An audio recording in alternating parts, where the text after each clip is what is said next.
Gravel, à toi qui aimes poursuivre lorsque la route s'arrête. Et aujourd'hui, ma route s'est arrêtée à Naussac, aux terrasses du lac, puisque nous sommes en stage Gravel et j'ai la chance, le privilège même, d'être aux côtés d'Élise Caron. Et pourquoi je tenais absolument à faire cette vidéo? Parce que hier, elle nous a présenté son tout premier film et je l'ai trouvé tellement bien, j'ai tout simplement eu envie de vous le partager. Alors on va d'abord faire un tout petit peu de connaissance avec Élise, ensuite on va regarder le film et puis tu nous expliqueras toutes les conditions dans lesquelles tu l'as réalisé. Mais d'abord Élise, ta vie, ton œuvre. Alors, ma vie, mon œuvre, surtout dans le milieu du vélo. Donc, je me qualifie comme ultra cycliste, donc ça veut dire que je fais des courses de longue distance à vélo. Mais j'ai la particularité de faire énormément de photos à vélo de mes courses, parce que c'est vraiment une partie intégrante de ma pratique. Et donc là, le premier film que j'ai fait sur une course de longue distance qui a eu lieu l'été dernier, donc en août 2024, qui s'appelait la Nomadian Rhapso Bike, qui partait de France, qui allait jusqu'à Portree en Écosse. Il y avait 2200 km à faire. Un joli parcours. Joli parcours. Et le film qu'on va voir s'appelle Nomadian DNF ASMR. On vous laisse découvrir ce film ensemble et puis après, on regardera dans le détail, dans les conditions dans lesquelles tu as tourné ce film, puis on fera plus ample connaissance avec ton parcours. Merci. À nous. Bienvenue dans la Nomadian DNF ASMR. 5 minutes d'ambiance ultra condensée.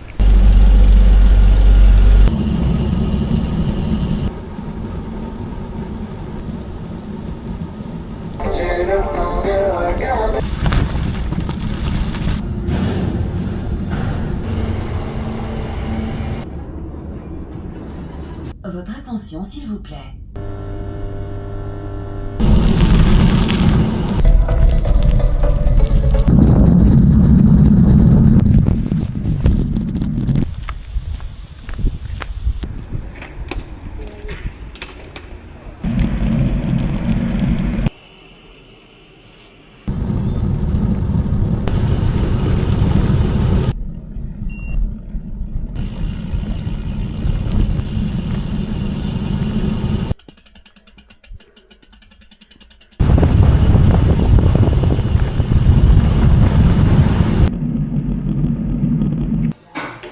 Pour aller jusqu'au CP.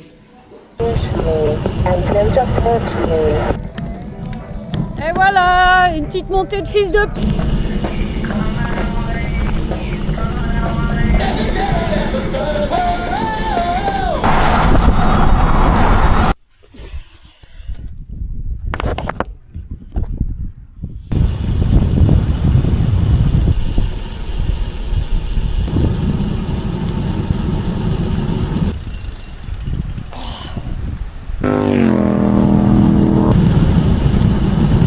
Put your feet in the water.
Gravel engagé.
viens de me faire escorter.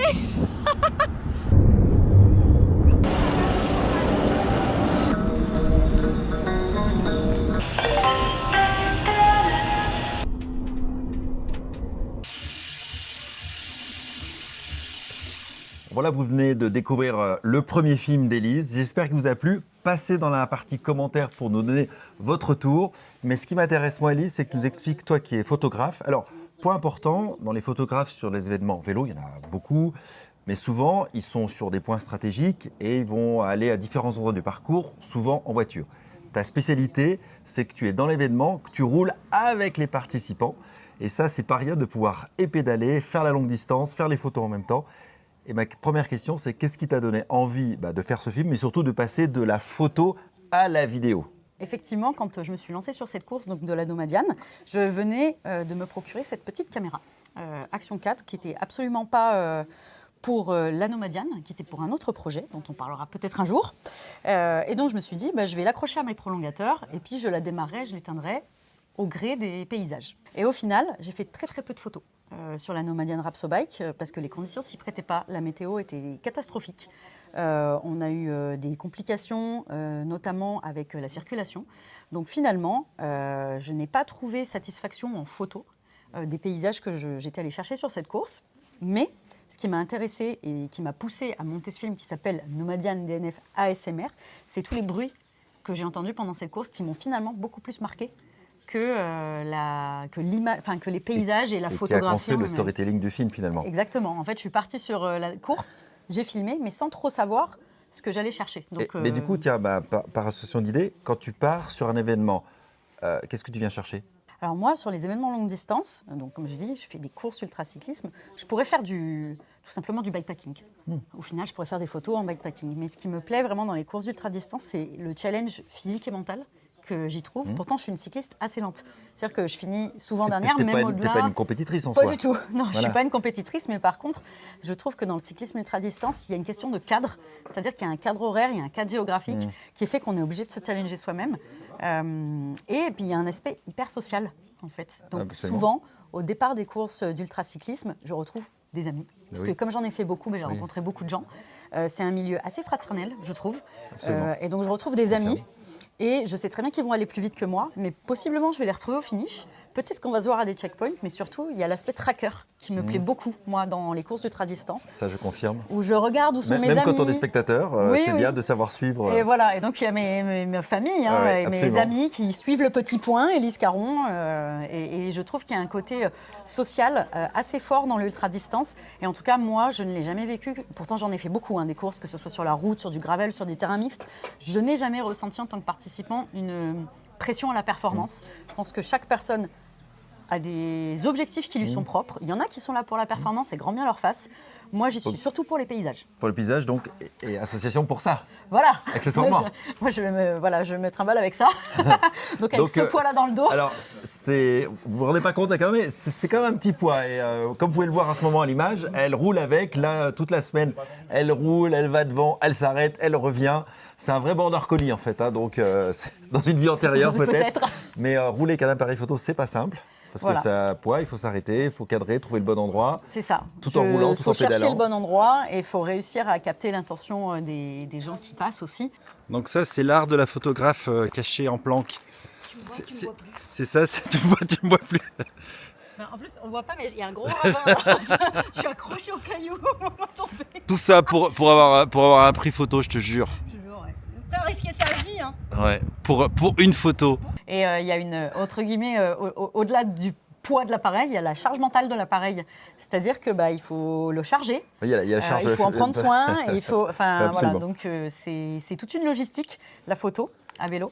Mais moi, c'est vraiment quelque chose qui me plaît. Je veux dire, sans la photo, je pense que je ne ferais pas de course d'ultra-distance, tout simplement. Si on revient à la genèse du film, tu as dit un des éléments très importants en termes de motivation, c'est les paysages, l'ambiance, mais justement pouvoir faire des photos. Et là, tu n'as pas trouvé ton compte, justement, en termes de paysages. Et pourtant, tu as vécu en Angleterre. Pourtant, j'ai vécu en Angleterre plusieurs années.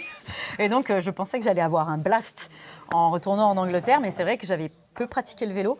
Et en fait, l'Angleterre, c'est beaucoup plus urbanisé que la France dans beaucoup de zones. Et j'ai pas trop supporté de me faire frôler. Pourtant, je sais rouler à gauche, hein, c'est pas le problème. Vous l'avez vu dans la vidéo, parfois les camions, les véhicules passent extrêmement près. C'est très anxiogène. En plus, dans une course d'ultra, on est fatigué. Et donc, il faut maintenir sa trajectoire. Là, c'était quand même difficile. Il faut savoir qu'en Angleterre, il y a très peu de grands cols. Alors, moi, j'habite à Grenoble, donc les cols, je suis habituée. Mais en fait, c'est que des toutes petites montées, mais raides. Et en fait, c'est que ça. C'est un dénivelé extrêmement cassant. Il y a quelques montées de fils de... Fils de, ouais. Voilà. Et... On ne peut pas le dire parce que sinon, voilà, YouTube va censurer. Au début, c'est drôle, puis au bout d'un moment, c'est juste déplaisant. Et voilà, une petite montée de fils de... Et donc, ce qui m'a poussée à faire cette DNF, c'est plusieurs choses. Donc, comme vous l'avez vu dans la vidéo, il pleuvait à seau. Et au bout d'un moment, quand tout est mouillé, en fait, c'est compliqué d'avancer, de garder la motivation. Comme je fais énormément d'arrêts, photos, vidéos, je roule seule. Je roule très seule. Donc, des fois, c'est difficile de garder son envie de continuer. Et puis, il y a un paramètre dont on parle assez peu en course de longue distance. Alors, on parle beaucoup du ticket d'entrée d'une course longue distance. Telle course avec telle notoriété coûte tant d'euros. Mais il y a le coût de la course de manière générale. Aller au départ d'une course... Ça, c'est un vrai sujet. Revenir de la fin de la course, on était à Portree en Écosse, la fin. Donc moi, j'avais acheté tous mes billets de retour en avance pour ne pas les payer trop cher, mais c'était des billets non remboursables. Enfin bon, bref. Et donc, au moment où j'ai DNF, je me suis aperçue que mon compte en banque était quasiment vide. Enfin, le budget que j'avais alloué à cette course, il se vidait de plus en plus parce que les hôtels étaient extrêmement chers. Mais comme il faisait mauvais, il fallait que j'aille à l'hôtel pour faire sécher mes affaires. Enfin, et donc, finalement, j'ai DNF parce que les paysages, parce que la météo, parce que je me faisais frôler, mais parce que j'avais plus de sous. Dans la deuxième partie, là, après, t'es passé en mode voyage à vélo, du coup. Voilà, je suis passée en mode plutôt voyage à vélo, bikepacking, et surtout gravel. Parce que moi, mon objectif sur cette course, c'était quand même de rejoindre Portree. Et comme j'avais payé tous mes retours, c'est là où on parle de la stratégie de course. Donc, faire une DNF, c'est une stratégie. Moi, j'étais en hyper forme. Physiquement, ça allait du feu de Dieu. J'étais au top. C'est juste que j'étais dégoûtée du vélo. Et donc, je savais que j'avais un ami qui était à Portree. Et donc, je lui ai dit, bon, est-ce que je peux te rejoindre ? Et on fait du gravel pendant 4 jours. Est-ce que ça te va ? Et donc, c'est exactement ce qui s'est passé. On a fait du gravel. On s'est hyper amusé. Je peux aussi confirmer, même si je ne suis pas une compétitrice, que de DNF, une course qu'on attendait pendant plusieurs mois, voire une année, c'est dur. Même quand on n'est pas quelqu'un qui est là pour la gagne. Mais tu t'es préparé, tu l'as investi mentalement, physiquement. Voilà. Et j'avais envie de la finir. Mais juste, au bout d'un moment, il faut se rendre compte que ces objectifs ne sont pas atteints. Et moi, j'ai un peu la sensation que la course m'a DNF. Elle m'a trahi. Et donc, j'étais un peu agacée. Et maintenant, est-ce qu'avec ta thérapie, le fait d'avoir fait ce film, est-ce que ça va mieux ? Oui, je suis complètement... Ou est-ce que tu es parti pour 10 ans de psychanalyse ? Non, ça va. Je pense que là, j'ai repris le vélo. Donc, du coup, je me suis inscrite quand même à 2 ultras cette année. Donc, c'est que tout va bien. Je ne suis pas fâchée avec l'ultra. Par contre, je pense que quand on choisit une course d'ultra, il faut le faire pour les bonnes raisons qui nous sont propres. Donc, moi, c'est les paysages, la géographie. Et maintenant, des fois, je suis un petit peu plus attentive à l'organisation. Est-ce que c'est une asso ? Est-ce que c'est une organisation plus lucrative ? Est-ce que je suis d'accord avec ça ou pas ? Moi, ça ne me dérange pas de payer cher, finalement, pour une prestation qui est de qualité.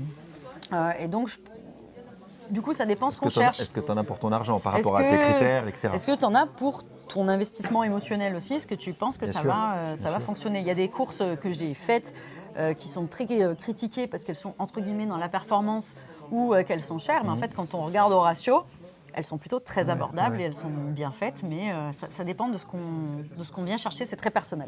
Il y a une chose dont je voudrais t'en parler maintenant, soit j'ai ton appareil à la main, tu as une patte photographique assez particulière. D'ailleurs, je vous mets le lien Instagram d'Élise, je vous invite à aller voir vraiment ce qu'elle fait, aller faire le follower aussi pour augmenter son compte, non mais surtout aller voir son travail.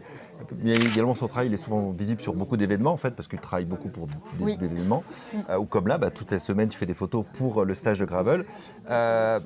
Qu'est-ce qui te guide dans ton travail photographique en fait ? Alors, moi j'ai commencé la photo avec le vélo, vraiment. Et l'objectif, parce que j'ai commencé le vélo assez solo finalement. Mon premier voyage de longue distance, ça a été seul. Je suis partie de Chambéry, je suis allée jusqu'à Bologne parce que j'avais un mariage. D'accord. Et donc j'ai fait Chambéry-Bologne en solo avec mon tout premier vélo de gravel, avec un appareil photo. Et en fait, ce qui me plaît dans la photo, surtout que je suis seule, c'est de partager. Ouais. Et je pense qu'il y a une patte humoristique également. Oui. Moi, j'aime bien faire rire. Quand j'étais gamine, je voulais être humoriste. Élise Caron, humoriste. Humoriste.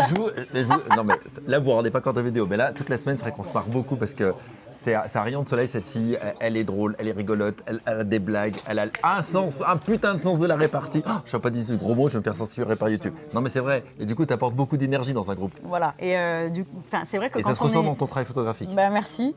Et quand on est une femme seule à vélo, il peut nous arriver des situations un peu ubuesques. Et j'aime bien en parler toujours de manière humoristique, de détourner un petit peu les situations. Et donc j'ai commencé à publier sur Instagram comme ça, mais vraiment un peu pour mes amis, mes copines, de dire bah voilà ce qui m'arrive, voilà comment je m'en suis sortie, etc. Et en fait, finalement, cet humour un peu décalé a commencé à plaire et moi je m'y suis plu aussi. Et je pense que plastiquement et esthétiquement, ce qui est différenciant, moi j'ai été formée à la photographie studio dans une école de design, parce que à la base je suis designer. Et j'ai un regard sur les objets, mais pour moi, un caillou, c'est un objet. Et donc, je vais le photographier comme si c'était un sujet de design. Et donc, je pense que c'est vraiment ça montre ça à l'écran, d'ailleurs, les photos de cailloux. C'est vraiment ça qui, pour moi, est déterminant dans mon travail. C'est que je vais prendre un sujet comme un objet. Vraiment. Merci en tout cas Élise de nous avoir partagé ça. Vraiment, passez dans la section commentaires. Dites-nous ce que vous avez pensé de ce film. Moi, j'ai vraiment adoré, j'ai kiffé. Juste pour dire, parce que c'est vrai, quand on regarde une vidéo, on ne se rend pas toujours compte du travail que ça représente. Ta vidéo fait 4 minutes 30 environ. Ouais. C'est des heures et des heures de choix, parce que des rushs, je pense qu'on avait un gros volume. Oui. Parce qu'il faut faire le cut, puisque là, tu as voulu garder que les sons. Et souvent, quand on regarde une vidéo YouTube, même les miennes qui sont plus longues, un quart d'heure, 20 minutes, des fois, c'est des heures et des heures qu'il faut dérocher pour vraiment faire les cuts qui nous conviennent et pas forcément les cuts qu'on aime. Pour la petite parenthèse, moi des fois, il y a une portion que j'ai filmée qui me plaisent beaucoup, mais elle ne s'insère pas dans le storytelling global de la vidéo, donc je ne la garde pas, même si j'aime l'image, j'aime ce que j'ai filmé, et je pense que c'était encore plus dur, voire même frustrant peut-être dans le montage que tu as fait. Oui, après mon objectif était très clair, c'est-à-dire à partir du moment où je savais que c'était les sons qui m'intéressaient, j'ai choisi les parties où le son était le plus intéressant. Ça t'a servi de guide et du coup, ça m'a vraiment servi de guide, donc j'avais une guideline. Et par contre, j'avais aussi une guideline sur le temps de la vidéo. C'est-à-dire que moi, je suis quelqu'un de très impatient. Et une vidéo, au-delà de 5 minutes, je ne regarde pas. Donc là, comme cette vidéo est bien trop longue, je vous propose qu'on l'arrête maintenant. Merci beaucoup. Pensez à suivre. Je vous remets les liens pour suivre Élise sur Instagram principalement. C'est là qu'on trouve ton travail. Oui, c'est là, surtout sur Instagram. Et puis, on se dit à très bientôt. Bonne semaine. Et comme d'habitude, on suit sur les réseaux Facebook, Insta et dans une prochaine vidéo. Ciao, ciao.